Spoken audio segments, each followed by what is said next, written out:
నమస్కారం. నేను మీ సిరి. Welcome to నిన్ను కోరి. ఈరోజు కథ ప్రణయమ ప్రళయమ పార్ట్ 140. రచించిన వారు బృందా గారు. సాక్షిని ఎత్తుకొని ఆమె రూమ్లో బెడ్పై పడుకోబెట్టి పైకి లేవబోతున్న మహి కాలర్ పట్టుకొని అమాంతం మీదకి లాక్కుంది సాక్షి. మహి షాక్ అవుతూ, ఏ సాక్షి ఏంటిది అని కోపంగా అంటూ పైకి లేవబోతుంటే అతను లేవకుండా నడుం చుట్టూ గట్టిగా చేతులు బిగించింది సాక్షి. మహి, నువ్వంటే నాకు ఎంత పిచ్చో నీకు బాగా తెలుసు. ఆ పిచ్చి రోజు రోజుకి పెరుగుతుంది కానీ అస్సలు తగ్గట్లేదు. Please take me. To night I'm yours. నీకు స్వర్గం అంటే ఏంటో చూపిస్తా అని కళ్ళ నిండా లెస్తూ కింద పెదవి కొరుక్కుంటూ చెప్తున్న సాక్షిని అసహ్యంగా చూస్తూ, stop it Sakshi, are you mad? నీకు బాగా ఎక్కేసింది అని ఆమె చేతులు విడిపించుకొని పైకి లేచి బయటికి వెళ్తుంటే బెడ్పై నుండి ఫాస్ట్గా దిగి అతని చేయి పట్టుకుని గట్టిగా లాగి బెడ్పై తోసేసి అతను లేవకుండా అతనిపై పడిపోయింది సాక్షి. మరోవైపు మహి రాకపోవడంతో టెన్షన్ పడిపోతూ, నేను సార్ని పిలుస్తాను అని లోపలికి రాబోయిన వర్ణికను వెనక్కి లాగుతూ ఉన్నారు సాక్షి ఫ్రెండ్స్. దాంతో ఇంకా భయపడిపోయిన వర్ణిక లోపల ఏదో జరుగుతుందని అర్థమై వాళ్ళని గట్టిగా పక్కకి విసిరికొట్టి లోపలికి పరిగెత్తింది. మహి సాక్షి వైపు కళ్ళలో నిప్పులు చిమ్ముతూ చూస్తుంటే, మహి, ఎందుకంత స్టబన్గా ఉంటున్నావు? కోరి వచ్చిన ఆడదాన్ని కాదనడం మహాపాపం. నేను అందంగా లేనా? మంచి ఫిగర్ కాదా అని అంటూనే వెనక చేయి పెట్టి ఆమె డ్రెస్ అన్జిప్ చేసేసి భుజాల నుండి కిందకి జార్చింది. ఆమె బ్రా నుండి ఎదలు ఎక్స్పోజ్ అవుతుంటే మహి చూపు తిప్పుకొని, సాక్షి, మంచిగా చెప్పినప్పుడు విను, లేదంటే నువ్వు హర్ట్ అవ్వాల్సి వస్తుంది అని సీరియస్ టోన్తో చెప్తూ ఆమె భుజాలు పట్టుకొని లేపుతుంటే, నేను నీ చేతులతో నన్ను హర్ట్ చేయాలని కోరుకుంటున్నాను మహి. ఈ రోజు కోసం ఎంతగా వెయిట్ చేశాను తెలుసా?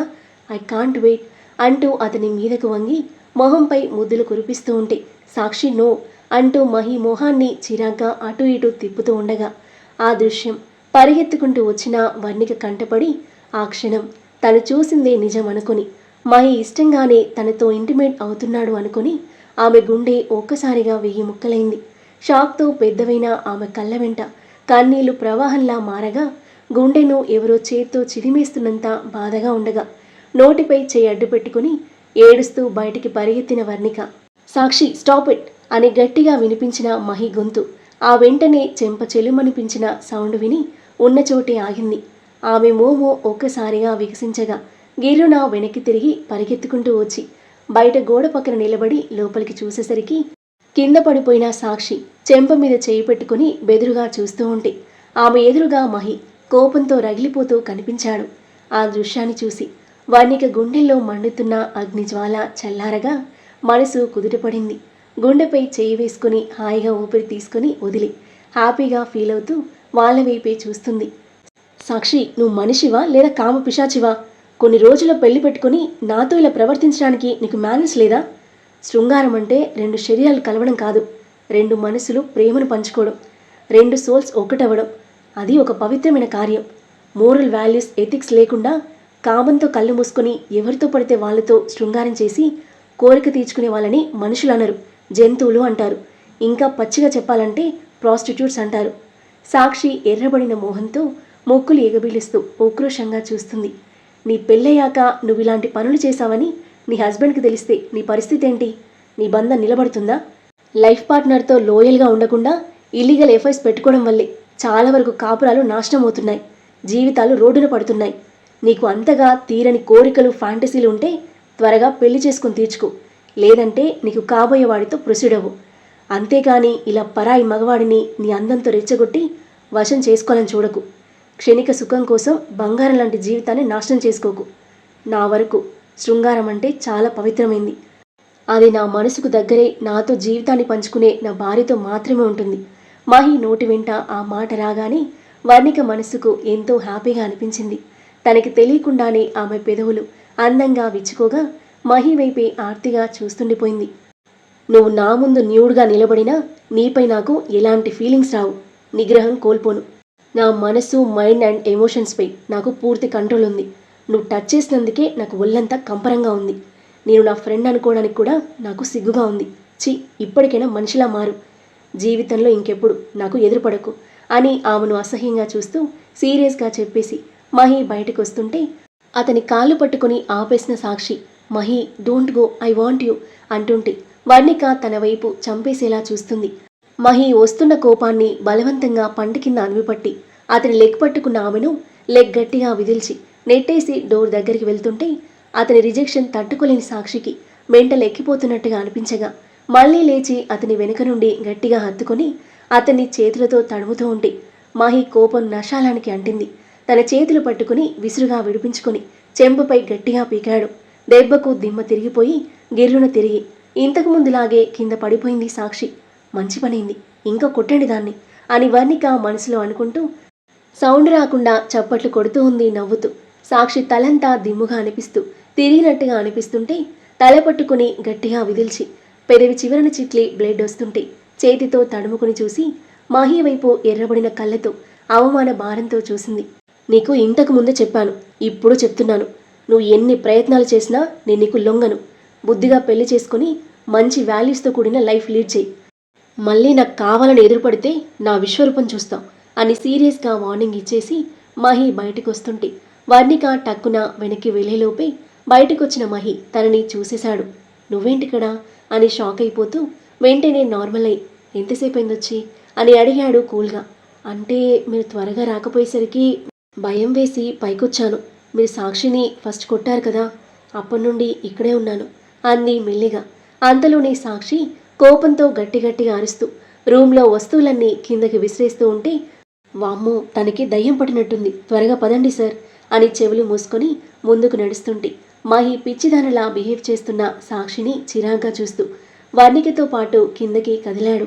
మహి రావడం చూసి తలదించుకొని కళ్ళెత్తి మహి వైపే టెన్షన్గా బెదురుచూపులు చూస్తున్న సాక్షి ఫ్రెండ్స్ని సీరియస్గా ఒక చూపు చూసి మహి ముందు కదలగా అసలు ఏమై ఉంటుందే అనుకుంటూ లోపలికి పరిగెత్తారు సాక్షి ఫ్రెండ్స్. మహి గంభీరమైన వదనంతో కార్ దగ్గరికి వెళ్ళి కూర్చోగా వర్ణిక మౌనంగా అతనితో పాటు కూర్చొని డ్రైవర్ కార్ స్టార్ట్ చేయగా ఇంటికి చేరుకునే వరకు ఇద్దరూ మౌనంగా ఉండిపోయారు.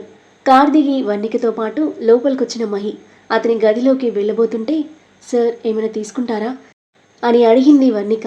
ఒక స్ట్రాంగ్ కాఫీ ప్లీజ్, ఫ్రెష్ అయి వస్తాను అని మార్దవంగా చెప్పి మహి అతని గదిలోకి వెళ్ళగా కిచెన్లోకి దారి తీసింది వర్ణిక.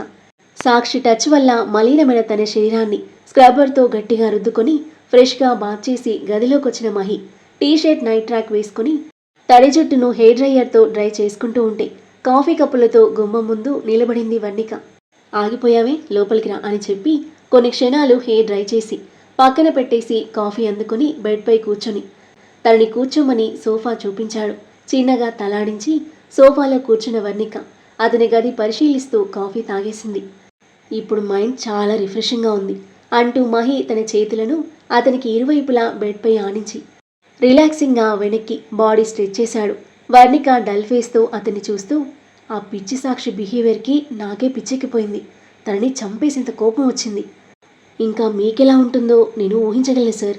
కానీ తను అంతగా మీ వెంటపడ్డా మీరు లొంగకుండా ఉన్నారు చూడండి. మంచి వాల్యూస్తో కూడిన మీ క్యారెక్టర్కి నేను ఫిదా అయ్యాను సార్. మీ మీద గౌరవం చాలా అంటే చాలా పెరిగిపోయింది. రోజు రోజుకి మీరు నా మనసుకు బాగా దగ్గరవుతున్నారు. కానీ మీ ప్రేమకు నేను అర్హురాలినేనా అనిపిస్తుంది. మీ స్థాయి ఎక్కడా? ఎవరూ లేని అనాథలా మిగిలిన నా స్థాయి ఎక్కడా? కానీ అంతలోనే మీరు నాతో ప్రవర్తించే తీరులో మీ కళ్ళలో నాపై ఇష్టం ఉన్నట్టు కూడా కనిపిస్తుంది. అది నిజమో లేదా నేనే అలా ఫీల్ అవుతున్నానో నాకు అర్థం కావట్లేదు మనసులో అనుకుంటూ ఉన్న వర్ణిక మహి గట్టిగా పిలిచేసరికి ఉలిక్కిపడి అతని వైపు చూసింది. నేను పిలిచేది కూడా వినకుండా ఏం ఆలోచిస్తున్నావు అని అడిగాడు సందేహంగా చూస్తూ. ఏం లేదు సార్, సాక్షి గురించి.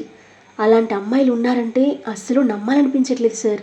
వర్ణిక మాటలకు ఉంటారు, ఇలాంటి వాళ్ళని చూసే పెళ్ళంటే ఇంట్రెస్ట్ లేకుండా పోయింది నాకు అని మహి అంటుంటే ఎవరో కొంతమంది అలా ఉంటారని అందరూ అలాగే ఉంటారనుకొని పెళ్ళి వద్దనుకుంటే ఎలా సార్ అంది వర్ణిక. మహి తన వైపు చూసి యా, ఆ విషయం నాకు ఇప్పుడిప్పుడే అర్థమవుతుంది. రాళ్ల గురించి ఆలోచించి నా లైఫ్ని వాల్యుబుల్గా బ్యూటిఫుల్గా మార్చి అరుదుగా దొరికి విలువైన అమూల్యమైన వజ్రాన్ని వదులుకోకూడదు అని మహి ఆమెని అడ్మైరింగ్గా చూస్తూ అంటుంటే అతని వైపు చూసిన వర్ణిక తన గురించే అంటున్నారా అని ఆమె మనసు సందిగ్ధంతో నిండిపోగా అతని కళ్ళలో భావాలను చదవడానికి ప్రయత్నిస్తూ అతని చూపుల వాడికి చూపు తిప్పేసుకుని తనలో తానే నవ్వుకుంది. ఇక వెళ్ళి పడుకో, ఇప్పటికే చాలా లేట్ అయింది. ఇలాంటి హెడేక్స్ ఉంటాయని పార్టీకి వద్దన్నాను అన్నాడు మహి. నేను రావడం మంచిదే అయింది సార్. మీ గురించి బయట ప్రపంచం ఎలా ఉంటుంది అని తెలుసుకోగలుగుతున్నాను అంది. That's right. మహి చిన్నగా స్మైల్ ఇచ్చాడు. గుడ్ నైట్ సార్ అని సోఫాల నుండి లేచి ఖాళీ అయిన కప్పులను తీసుకెళ్లి కిచెన్లో పెట్టి తన గది దగ్గరికి వెళ్లే వరకు డోర్ దగ్గర నిలబడి చూసిన మహి గుడ్ నైట్ చెప్పి డోర్ దగ్గరగా వేసి లైట్ ఆఫ్ చేసుకుని బెడ్పై సెటిల్ అయిపోగా మహి గురించి ఆలోచిస్తూ మురిసిపోతూ నిద్రలోకి జారుకుంది వర్ణిక. మార్నింగ్ స్నానం చేసి వచ్చిన అభి వాల్ క్లాక్లో టైం చూసి పడుకున్న 6 వైపు చూశాడు.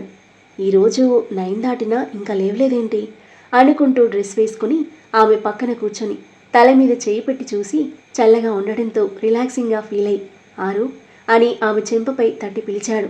నీరసంగా కళ్ళు తెరిచిన తనని గాబరాగా చూస్తూ ఏమైంది అలా ఉన్నావు అని అడిగాడు ఆమె చెంపపై చేయి వేసి. కొంచెం నీరసంగా ఉందబి అంది. బ్రేక్ఫాస్ట్ చేసి టాబ్లెట్స్ వేసుకుని పడుకో, ఇలాగే ఉంటే ఇంకా నీరసం అయిపోతావు అన్నాడు. అలాగే అని తలాడించి లేవబోతున్న 6ని పట్టుకుని లేపి వాష్రూమ్ దగ్గరికి తీసుకువెళ్ళాడు. బ్రష్ వేసుకో అని బ్రష్ పేస్ట్ ఆమె చేతికి ఇచ్చి తను బ్రష్ చేసుకునేంత వరకు చూసి టవల్ తీసుకుని లోపలికి వెళ్ళిన అభి డోర్ పెడుతుంటే ఏం చేస్తున్నారు అని అడిగింది క్వశ్చన్ మార్క్ ఫేస్తో కొద్దిగా టెన్షన్ పడుతూ. కూర్చొని బ్రష్ చేసుకోవడానికే నీకు ఓపిక లేదు, ఇక స్నానం ఎలా చేస్తావు అందుకే అభి గ్యాప్ ఇవ్వడంతో. అందుకే అంది 6. ఈరోజు నేను బాగా చేస్తాను నీకు అని అభి అనగానే నువ్వా వద్దబి అంది సిగ్గు కంగారుతో. నేను వద్దు, పోనీ పిన్నితో చేయించమననా? వద్దు, నాకు సిగ్గేస్తుంది అంది మెల్లిగా. కదా అందుకే నేను చేయిస్తా అంది. అయినా ఓపిక లేనప్పుడు కూడా నా ముందు ఇంత సిగ్గెందుకారు నీకు? మీ శ్రీవారు వీక్షించని అందమేమి కాదుగా ఆమె చెవిలో అభి చిలిపిగా చెప్పేసరికి సిగ్గుపడుతూ కళ్ళు మూసుకుంది 6. అభి నవ్వుకుంటూ పోనీ నేను కళ్ళు మూసుకున్నా అన్నాడు. కళ్ళు మూసుకుంటే ఎలా చేస్తారు అంది మెల్లిగా. సో చేయించడానికి శ్రీమతి గారు పర్మిషన్ ఇచ్చినట్టే కదా అన్నాడు ఆమె కళ్ళలోకి చూస్తూ. నేను నీదాన్నవి, నీకు నా పర్మిషన్ అవసరం లేదు. కాకపోతే మీ చూపుల వాడి తట్టుకోవడం ఇప్పటికీ కొంచెం కష్టమే నాకు. గుండెల్లో రైలు పరిగెడతాయి అంది. బెడ్రూమ్లో ఉన్నట్టు ఇక్కడ ఉండవులే నా చూపులు అని నవ్వి ఆమె డ్రెస్ జిప్ తీసి రిమూవ్ చేస్తుంటే ఎదకు చేయడ్డు పెట్టుకొని ముడుచుకొని కూర్చున్న తనకి ఎలాంటి ఎంబారెస్మెంట్ కలగకుండా ఒక చిన్న పాపకి తల్లి స్నానం చేయించినట్టు చేయించి టవల్ చుట్టి బయటికి తీసుకొచ్చి వేసుకోమని డ్రెస్ తీసి ఇచ్చాడు. తను డ్రెస్ వేసుకునేలోపు హెయిర్ డ్రయర్తో రెడీగా ఉండి ఆమెను చైర్లో కూర్చోబెట్టి తల వెనక్కి వాల్చిన ఆమె జుట్టు చైర్ బయటికి వేసి డ్రయర్తో డ్రై చేస్తుంటే 6 హాయైన మనసుతో మురిసిపోతూ కార్నర్ లుక్స్తో అతన్ని చూస్తుంది. ఆమెను నవ్వుతూ చూస్తూ హెయిర్ డ్రై చేసి పద బ్రేక్ఫాస్ట్ చేద్దాం అన్నాడు. అలాగే అవి అని అతని బుగ్గపై ముద్దు పెట్టి జుట్టు పైకి ముడుచుకుని క్లిప్ పెట్టుకుని అతనితో పాటు బయటికి కదిలింది 6. ఫోన్ మాట్లాడి గదిలోకి వచ్చిన ఉదయ్ ఏదో ఆలోచనలో ఉన్న ఆది భుజం పట్టుకుని కుదుపుతూ ఏం ఆలోచిస్తున్నావురా అని అడిగాడు. అది ఎంగేజ్మెంట్కి పెళ్ళికి అభి 6ని తీసుకొస్తాడా లేదా అని అన్నాడు ఆది. ఉదయ్ కళ్ళు చిన్నవి చేసి చూస్తుంటే జస్ట్ క్యాజువల్గా అడిగారా అని చెప్పి ఉదయ్ ఏం చెప్తాడా అని అతని మొహంలోకి చూస్తున్నాడు ఆది. ఉదయ్ ఏం సమాధానం చెప్తాడు? ఆది ఎంగేజ్మెంట్కి పెళ్ళికి అభి 6ని తీసుకొస్తాడా లేదా? ఆది కృతిల ఎంగేజ్మెంట్ పెళ్ళి ఎలా జరగబోతున్నాయి? మహి వర్ణికల మధ్య దూరం తగ్గి దగ్గరవుతారా? వర్ష విశ్వల లైఫ్లో ఎలాంటి ప్రళయం రాబోతుంది?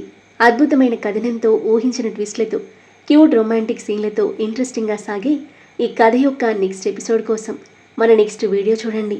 కథ నచ్చితే లైక్ చేసి కామెంట్ చేయండి. ఇంకా ఇలాంటి ఇంట్రెస్టింగ్ స్టోరీస్ కోసం మన ఛానల్ని సబ్స్క్రైబ్ చేయండి. Thank you for listening.